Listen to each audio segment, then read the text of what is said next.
Hello everyone, आज हम कर रहे हैं marginalisation and stereotype with reference of gender, social class और पॉवर्टी।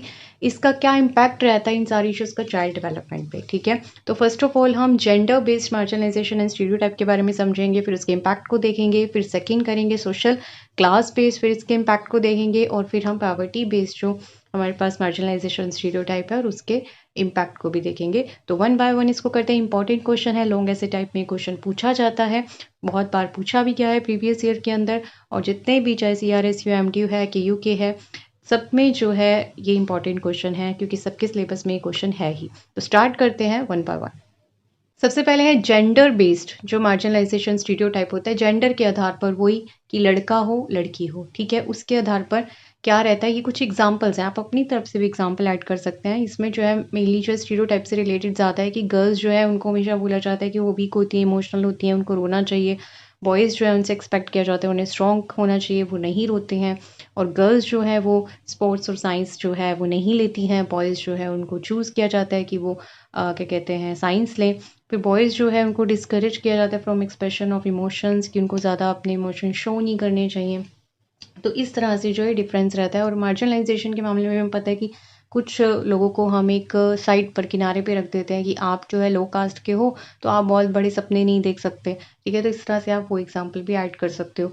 फिर इसका क्या इम्पैक्ट रहता है जो हम जेंडर से बेस्ड जो हम इस तरह से करते हैं, तो उसमें क्या इम्पैक्ट रहता है। सबसे पहले इमोशनल डेवलपमेंट देखते हैं, फिर आगे जो है और भी इसके क्या कहते हैं पॉइंट्स देखेंगे नेक्स्ट पेज पर। सबसे पहले हमारे पास इमोशनल में क्या फ़र्क आता है। अगर आप गर्ल को बचपन से ये बोल रहे हो कि मतलब आप जो हो सेंसिटिव होती हैं गर्ल्स तो, और लड़कों को बोल रहे हो कि नहीं तुम्हें एक्सप्रेस नहीं करने चाहिए इमोशन, तुम्हें किसी के सामने रोना नहीं चाहिए, तो वो जो है वैसे ही बिहेव करेंगे। ठीक है, क्यों, उनके मन में एक बिलीफ सिस्टम बैठ जाता है कि मैं तो गर्ल हूँ ना। तो उनके ऊपर एक प्रेशर होता है कि वो अपने फ्रेंड सर्कल में, वो अपने रिलेशंस में, अपने लेके सोसाइटी में, नेबर्स में वैसे ही बिहेव करें क्योंकि वो एक लड़की है। ठीक है, और वो एक लड़का है। तो ये हम टैग लगा देते हैं, तो उनके इमोशंस जो हैं वैसे ही उनके अंदर रहते हैं। तो कई बार उनको अपने इमोशन को एक्सप्रेस भी करना पड़ता है। और गर्ल्स कई बार अपने इमोशन को बहुत ज़्यादा एक्सप्रेस करने लगती हैं हर किसी के आगे, क्योंकि उनको लगता है कि हम तो गर्ल हैं, हम तो कर सकते हैं। तो ये जो है इमोशनल जो डेवलपमेंट है इस तरह से फिर बच्चे की हो जाती है। और गर्ल्स जो है कहीं ना कहीं लो कॉन्फिडेंस भी फील करते हैं। बॉयज़ अपने इमोशन को, एंग्जाइटी को, स्ट्रेस को किसी को बताते नहीं हैं। नेक्स्ट है हमारे पास एजुकेशन डेवलपमेंट। एजुकेशन पे क्या इम्पैक्ट पड़ता है कि जैसे हमें पता है कि बॉयज़ को ज़्यादा इन्फ्लुएंस किया जाता है, कि ज़्यादा मतलब मोटिवेट किया जाता है कि आप मैथ्स लो, साइंस लो। गर्ल्स को जो डिस्करेज किया जाता है, उनको ज़्यादा मोटिवेट किया जाता है होम साइंस लो आप। ठीक है, तो इस तरह से जो है एजुकेशन गैप जो आता है, गर्ल्स के मामले में ज़्यादा मतलब सीट्स भी नहीं मिलती हैं जॉब्स में, लेकिन बॉयज़ को ज़्यादा सीट्स मिलती हैं। सोशल डेवलपमेंट की बात करें तो वही कि गर्ल्स जो है उनको बोला जाता है कि तुम्हें घर से बाहर नहीं जाना बहुत देर तक। बॉयज़ जो है उनको फ्रीडम होती है, कब मर्जी आए।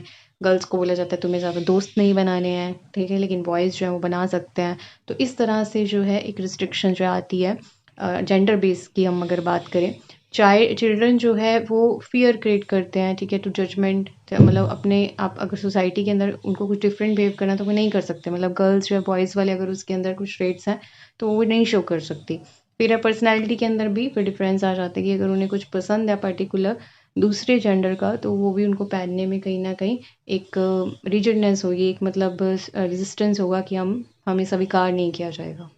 फिर नेक्स्ट है हमारे पास social class based marginalization and stereotype. तो कुछ एग्जांपल्स हैं यहाँ पे कि जो children from lower social classes में बी कंसिडर लेस इंटेलिजेंट और लेस कैपेबल। ठीक है, होता है ना कि जो लो कास्ट वाले हैं उनको हम समझते हैं कि शायद इनके पास इतना दिमाग नहीं है या फिर, बट ऐसा नहीं होता। ठीक है, कई बार वो बहुत शार्प माइंडेड के होते हैं और बहुत आगे जाते हैं। तो इस तरह से, लेकिन हम क्या है इस दोनों के बेस पर भेदभाव करते हैं। ठीक है, कास्ट के अकॉर्डिंग। फिर रिच है, ठीक है, children may receive more respect and opportunity। Okay, जो पुअर चिल्ड्रन है उनको डिस्क्रिमिनेशन कई बार स्कूल और सोसाइटी में फेस करना पड़ता है, और ऐसा होता भी है।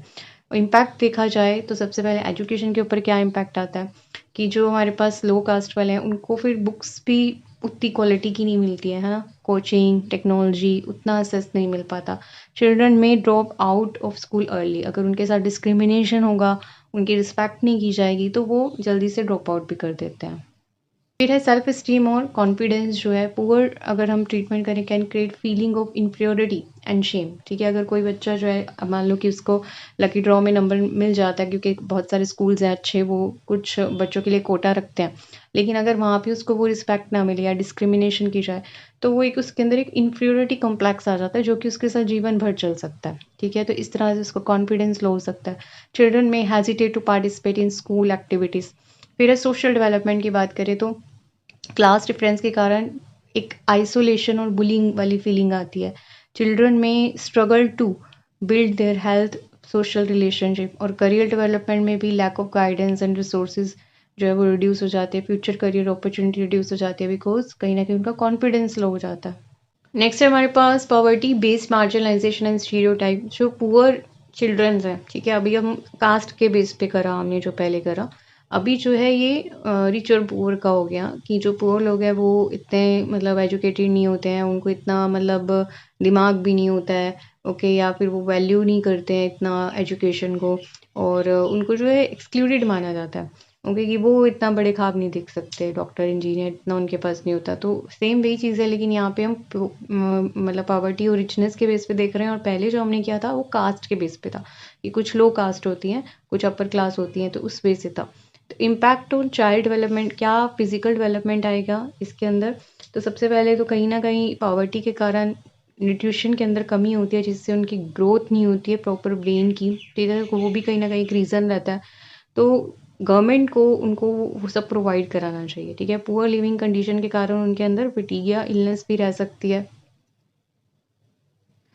इसके अलावा कॉग्निटिव डेवलपमेंट भी कहीं ना कहीं कम हो जाती है पॉवर्टी के कारण, लेकिन हम सबको एज्यूम नहीं कर सकते कि ऐसा ही है। ठीक है, बहुत सारे बच्चे जो होते हैं पुअर होते हैं लेकिन बहुत आगे निकल जाते हैं, मतलब कम अपॉर्चुनिटी कम रिसोर्सेज होते हुए भी वो कई बार अच्छे खासे या मिडिल क्लास या रिच जो बच्चे होते हैं स्टूडेंट होते हैं उनसे भी आगे निकल जाते हैं। लेकिन कहीं ना कहीं कॉमन ये प्रॉब्लम्स रहती हैं जो कि गवर्नमेंट को उनको हेल्प करनी चाहिए। स्ट्रेस और lack of learning resources impact their concentration और memory. Children may perform poorly in academics. ठीक है, जब उनके साथ डिस्क्रिमिनेशन होता है, भेदभाव होता है, तो और ज़्यादा इम्पैक्ट आता है, मतलब उनको फील होता है। और इमोशनल डेवलपमेंट में भी उनको क्या है, कहीं ना कहीं फियर सैडनेस इनसिक्योरिटी रहती है, एंग्जाइटी लो मोटिवेशन रहता है। बिहेवियर डेवलपमेंट में भी वो क्या हो जाते हैं, थोड़े एग्रेसिव से हो जाते हैं। ठीक है, और रिजेक्शन फील करते हैं। तो ये जो है सारे हमें इम्पैक्ट जो है वो देखने को मिलते हैं।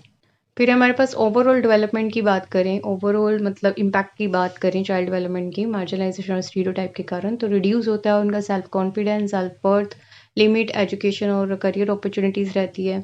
ठीक है, इंक्रीज इमोशनल स्ट्रेस और मेंटल हेल्थ इश्यूज, और क्रिएट सोशल इनइक्वालिटी और डिस्क्रिमिनेशन, ये जो है वो बढ़ जाता है, और prevent the children from reaching there full potential. ठीक है, वो कहीं ना कहीं अपनी जो उनकी फुल पोटेंशियल है उसको रीच नहीं कर पाते।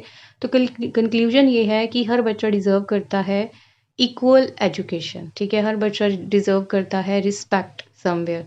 तो वो अगर उसको नहीं मिलती तो प्रॉब्लम है। तो ये किसको करना है, गवर्नमेंट को देखना है कि अगर जो पुअर है तो उनको वो ज़्यादा रिसोर्सेज प्रोवाइड करें और ज़्यादा अपॉर्चुनिटीज़ प्रोवाइड करें। ठीक है, ताकि हम इस स्टीरियोटाइप और डिस्क्रिमिनेशन को ओवरकम कर सकें, रिमूव करें, और जो कि उनके अंदर एक कॉन्फिडेंस, ठीक है, वो क्रिएट करें, ताकि हर बच्चा जो है वो सक्सेसफुल रहे, हेल्दी रहे। तो इसके कंक्लूजन में आप लिख सकते हैं। इस टॉपिक में इतना लिखना इनफ रहेगा। अगर आप और ऐड ऑन करना चाहते हैं अपने एग्जाम्पल तो ऐड ऑन कर सकते हैं। और अगर आपको ये वीडियो हेल्पफुल लगी हो तो आप अपने फ्रेंड्स के साथ ज़रूर शेयर करें, लाइक सब्सक्राइब एंड शेयर करें। Thank you so much for watching. Stay blessed, stay happy.